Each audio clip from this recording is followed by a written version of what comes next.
One of the most powerful gifts that we have in the Catholic Church is the Eucharist, and I don't think that we utilize it enough. The Latin word for adoration is adoratio, which means a kiss and an embrace. Adoration has transformed me as a woman. And if you have any problems, any wounds, anything that is too overwhelming for you, or something that you may be so ashamed of that you can't talk to anybody about because you feel that they may not understand you, go to adoration. Jesus waits there for you. And sometimes when I go to adoration, I just sit there and I think, nothing really happened. I didn't have some huge spiritual experience, and I never really do.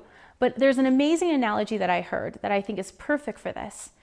And is that when the clouds are covering the sun, you still can get burnt by the sun. It's still there and you still feel the effects of it even though you don't see it. And sometimes when you're sitting in adoration, it's hard and you may not even understand what adoration is, and you may not know what to say to Jesus just sitting there, but you don't have to. Just being there with him is enough. I had a really hard time in my life, and I was so sick of the lifestyle that I was living. And one night I was coming home from a party, and I passed by this adoration chapel, and everything in me wanted to go in, but I knew what I had been doing at that party, and I felt so disgusting and I felt so shameful, but I knew I needed help. I needed help to get out of that lifestyle. And so I pulled in the parking lot and I thought, can I really go in there like this? And then I mustered up the courage and I walked into this perpetual adoration chapel. And as I walked in, I couldn't even look up at the Eucharist. I was so shameful. And finally, I knelt down and I got the courage to look up at Jesus in the Eucharist. And I said, Lord, help me. Jesus, please help me in all of my filth, in all of my disgustingness. Please help me. And then I freaked out, stood up, and I ran out of that chapel. And as I walked away, I thought, what was I doing? What was I thinking? Stupid, stupid.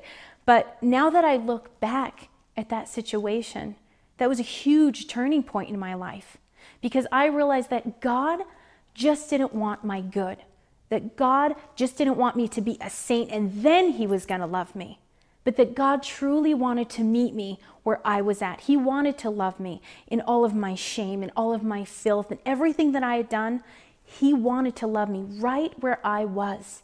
So it doesn't matter what's going on in your life or how shameful you may feel or that God doesn't want you. No. You're exactly where you're at and he will meet you there. But you just need to take that first step. Just go to that adoration chapel. And if you can't do that and that's too much for you, go sit in the back of a Catholic church, in the very back pew, and just see what Jesus has to say to you. But he will never impose himself upon you.